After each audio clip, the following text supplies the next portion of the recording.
Halo, apa kabar? Assalamualaikum warahmatullahi wabarakatuh. Saya Arif Arif. Senang sekali masih terus bisa menjumpai Anda semua. Pengadilan Negeri Jakarta Pusat secara resmi telah menolak memeriksa gugatan perdata terkait ijazah SMA Wakil Presiden Gibran Raka Buming Raka. Putusan itu dibacakan pada hari Senin tanggal 22 Desember 2025 setelah Majelis Hakim mengabulkan eksepsi yang diajukan pihak tergugat, yakni Gibran dan Komisi Pemilihan Umum Republik Indonesia dengan satu alasan kunci kompetensi absolut. Namun, saya bisa memastikan bahwa putusan itu bukan akhir dari cerita. Kasus ini akan berlarut, berliku, dan berkepanjangan seperti halnya ijazah Bapak Gibran, yakni Joko Widodo, sampai pengadilan memutuskan status keaslian ijazah keduanya. Kedua Bapak dan anak ini ya. Nah ini baru benar ini, pepatah like father like son ya. Karena Bapak dan anak kasusnya sama, ya ini berkaitan soal ijazahnya. Yang satunya yang dipertanyakan adalah ijazah S1-nya dari UGM, dan ini bapaknya, yakni Joko Widodo. Sementara anaknya ini soal ijazahnya yang oleh Dikdasmen itu kan disetarakan dengan SMK kejuruan bidang akuntansi ya. Dan ini dasarnya adalah surat keterangan atau apa ya, atau semacam sertifikat gitu dari UTS Insert Sydney yang belakangan kan diketahui bahwa itu sebenarnya bukan sekolah, tapi itu adalah bimbingan belajar bahasa Inggris. Melalui penjelasan juru bicara Pengadilan Negeri Jakarta Pusat Sunoto, pengadilan menegaskan bahwa sengketa keabsahan dokumen pencalonan pejabat negara bukan ranah pengadilan umum. Menurut Majelis Hakim, forum yang berwenang adalah Pengadilan Tata Usaha Negara (PTUN) karena yang dipersoalkan berkaitan dengan keputusan administrasi negara dalam proses pencalonan. Dengan demikian, perkara dinyatakan tidak dapat dilanjutkan di Pengadilan Negeri Jakarta Pusat. Namun putusan sela ini tidak menyentuh pokok perkara, tidak menilai apakah ijazah Gibran sah atau tidak, melainkan semata menyatakan pengadilan tidak berwenang. Jangan salah ya, jadi ini kesimpulannya beda loh ya. Dan di titik inilah perkara berubah dari ditolak menjadi berpindah jalur. Penggugat ijazah Gibran ini, yang menggugat Gibran dan KPU, itu adalah Subhan Palal, warga sipil, yang mengajukan gugatan perdata. Dan dia menyatakan ketidakpuasannya secara terbuka atas putusan tersebut. Dan Subhan itu menyebut bahwa Pengadilan Negeri Jakarta Pusat itu sebagai pengadilan sesat. Nah, kenapa dia sampai menyimpulkan ini pengadilan sesat? Ya, inti keberatannya bertumpu pada tafsir hukum acara. Menurut Subhan, perbuatan melawan hukum yang dia dalilkan terjadi sebelum Gibran menjabat sebagai wakil presiden, yakni saat pendaftaran sebagai calon wakil presiden. Benar dong ya, memang yang digugat itu ya. Sehingga merujuk pada keterangan ahli yang dihadirkan KPU sendiri, ini pada waktu itu persidangan Ida Budiati, KPU itu menghadirkan ahli Ida Budiati, harusnya menjadi kewenangan pengadilan negeri, bukan PTUN. Di sisi lain, PTUN hanya berwenang mengadili sengketa yang melibatkan pejabat atau keputusan tata usaha negara. Ya karena sekali lagi yang digugat adalah pada waktu Gibran mendaftar, bukan soal dia sekarang menjadi wakil presiden. Subhan juga menegaskan materi gugatannya itu kan menilai syarat pendidikan Gibran tidak setara SMA sebagaimana diatur dalam Undang-Undang Pemilu. Atas dasar itu, dia kemudian menuntut ganti rugi material dan imaterial sebesar 125 triliun yang diminta disetorkan ke kas negara sebagai bentuk kompensasi jika gugatan dikabulkan. Jadi bukan duit dia, saya nggak butuh duit, itu kata Subhan Palal ya ketika di dalam proses mediasi disebutkan ketika ditanya soal ganti rugi. Ya karena menurut dia ini dana 125 triliun ini bisa membantu pemerintah yang sekarang sedang kesulitan anggarannya ya. Setelah hakim memutuskan ini dalam putusan sela itu, dua jalur sekarang yang terbuka yang boleh bisa dilakukan oleh Subhan Palal. Pertama adalah banding karena tidak puas terhadap putusan pengadilan negeri tingkat pertama, atau mengajukan gugatan baru ke PT UN sebagaimana disarankan oleh majelis. Apapun pilihannya Subhan, satu hal yang jelas perkara ijazah Gibran ini belum berakhir. Untuk membaca kemana arah perkara Gibran, publik perlu merujuk pada Presiden Hukum Ijazah dari Jokowi. Ini Presiden RI ke-7, begitu biasanya para pendukungnya menyebutnya, ya nggak mau disebutnya mantan presiden. Polanya nyaris identik ini ya, berlapis, berpindah forum, dan berlarut. Proses pertama itu kalau kita refer ke kasus ijazah Jokowi ya, selain wacana publik itu di media, tapi kalau wacana hukumnya kan pertama ketika Tim Pembela Ulama dan Aktivis itu pada bulan Desember tahun 2024 mengadukan dugaan ijazah Jokowi ke Bareskrim Polri. Hasil penyelidikan dari Bareskrim pada waktu itu menyatakan ijazahnya itu asli karena identik dengan 3 ijazah pembanding lainnya. Nah, tapi TPUA itu tidak puas lalu meminta gelar perkara khusus dan kemudian digelar perkara khusus dengan dihadirkan jumlah yang hadir itu jauh lebih lengkap lah ya. Ada pihak yang saling bersengketa, ada ahli dan sebagainya. Oke teman-teman, kembali lagi bersama saya di sebuah cuplikan video ini. Mari kita melihat tanggapan netizen di bawah ini. Semua memihak kepada kecurangan dan pelanggaran hukum yang nyata. Proses hukum di negeri ini sudah sudah susah untuk mendapatkan keadilan, baik perdata maupun pidana. Hakim yang terhormat, jangan sampai habis kesabaran kami rakyat kecil dan bodoh ini. Segeralah si Gibran segera dimazul dari Wapres atau dipecat. Keluarga menjikan gak malu. Bapak anak sama-sama cari rezeki haram dengan menipu rakyat. Jangan mengharap hukum akan adil dan jujur. Lihat contoh si plester kebal hukum, tidak berani tangkap, harusnya rakyat turun tangan. Keluarga si korup emang gak gablek malu. Kalian masih punya rasa malu, mundur lebih terhormat. Ribet inilah kalau kebohongan mengendalikan kekuasaan. Demi kekuasaan segala cara ditempuh sehingga menghancurkan sendi-sendi demokrasi. Mereka beragama tapi tidak takut azab akhirat. Tak ada mantan dan penguasa seribet ini. Makanya tahun 2029 momentum menghancurkan kezaliman dengan tidak memilih sembarang calon pemimpin. Kalau benar, alhamdulillah Wapres dimazulkan.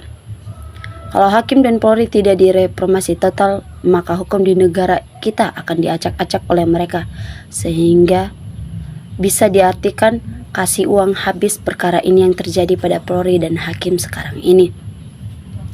Diniapakan yang kita takutkan ini terjadi. Jujurlah penegak keadilan, takutnya kalian yang bikin hancurnya Indonesia. Si bocah kuclok nyengir, sudah saya bilang kok, kata ijazah saya pasti kandas pengadilan, hakim, jaksa, polisi bawahan saya kok. Gak bapak, gak anaknya, pada gemblongnya semua alat negara diaturnya.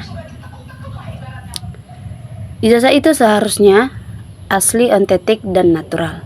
Masih banyak anak bangsa yang punya kemampuan untuk jabatan Wapres, karena semua memihak kecurangan dan pelanggaran hukum. Kapan yang bencana besar melanda Indonesia? Karena semua memihak kecurangan dan pelanggaran hukum, nanti di pengadilan PT UN diputuskan tidak berwenang memutuskan, ganti pakai hukum rimba nih gimana? Alhamdulillah hakim sudah ketok palu, Gibran benar-benar dimazulkan. Kebohongan takkan abadi, waktunya sudah ditetapkannya.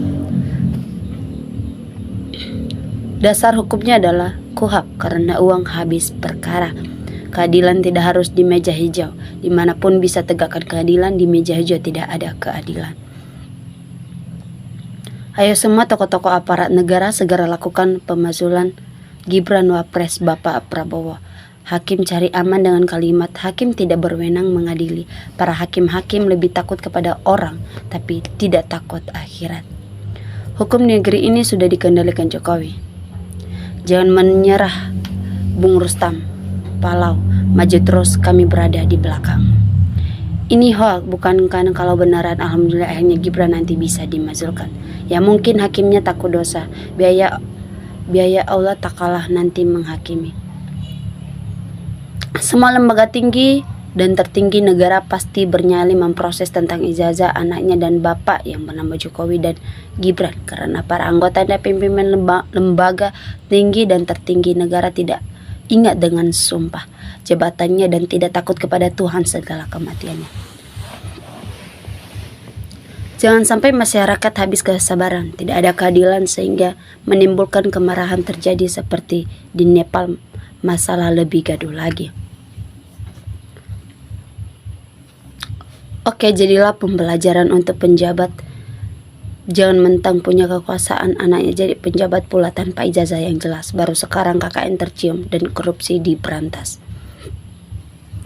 Semua itu lantaran KUHP alias karena uang habis perkara, terjadilah drakor alias drama kotor yang tidak ada ujung pangkalnya. Pengadilan negeri melempar permasalahan ini ke PT UN. Mereka tidak mau ruwet. Karena hakim gajinya dan naik 280%. Baru percaya kalau pemerintah sekarang melanjutkan dari rejim sebelumnya. Emang bisa piara aja, tidak bisa apalagi anaknya. Jadi wakil presiden gak perlu S1, pakai ijazah SMP juga bisa. Kalau jadi buruh harus S1. Kekali konstitusi golek gawean tercatat sejarah RI. Halo Pak Hakim, bertindaklah secara jujur sesuai hati nurani. Jangan dikendalikan penguasa mantan penguasa. Biar Indonesia menikmati hukum yang adil. Kok PKI selalu dilindungi? Apakah sudah jadi PKI semuanya? Kita lihat saja yang ingin menghalangi sidang itu. Sudah saatnya rakyat bergerak. Tahun 2026 dinepalkan. Pengadilan di Indonesia ini banyak pengadilan sesat. Tidak ada pengadilan di negara ini yang adil. Sungguh miris dengan hukum di negara ini. Pengadilan itu dah diintervensi supaya terlambat dan gak cepat-cepat dilegesarkan bang. Titik. Tunggulah kutukan yang lebih besar lagi untukmu. Hakim yang tidak adil dan yang tidak mewakili hati rakyat. Kalau benar dimasukkan, kasihan ternak dan penjilat tainya yang sedang merana sampai akhirat. Kalau rakyat seluruh Indonesia sudah kesal, dinepalkan saja semua penjabat yang tidak berhak ada kebenaran dan kejujuran negara Dajjal. Segala dimazulkan, jangan lama-lama.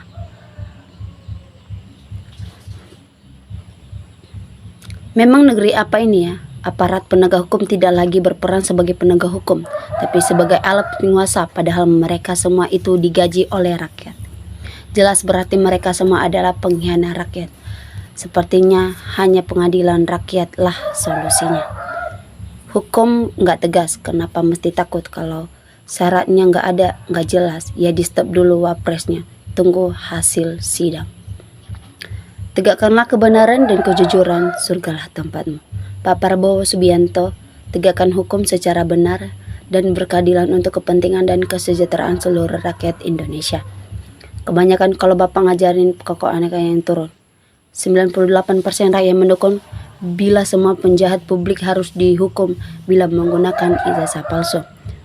Dunia sudah terbalik, berbohong adalah sedang diterapkan dan menjadi kebiasaan. Keluarga Mulyono sangat sakti, mana mungkin bisa. Kalau udah berbohong sama rakyat, nanti dapat karma. Lenyapkan kepalsuan, pejabat palsu, alhamdulillah. Isi politik padahal capres masih lama. Pengadilan tidak berwenang. Farah sampai gimana nanti urusan berjamaah di neraka demi duit dasar. Hampir semua pejabat pemerintah saat ini semua masih termol. Gak bakalan benar ini pemerintah Prabowo. Sylvester aja bebas kaki kejaksaan, apalagi anak Mulyono, mana berani hakimnya. Kalau nggak berani memutuskan, kenapa terima laporan? Suban pala, lagi-lagi narasi hukum abal-abal. Lebih cepat lebih baik masukkan. Baguslah, jangan main-main sama hukum. Hukum berlaku pembohong harus ditangkap dan diadili. Oke teman-teman, kita sudah melihat sebuah cuplikan video di bawah ini. Mari kita saling bertukar pikiran. Mari kita saling berkomentar di bawah ini. Salam NKRI, harga mati.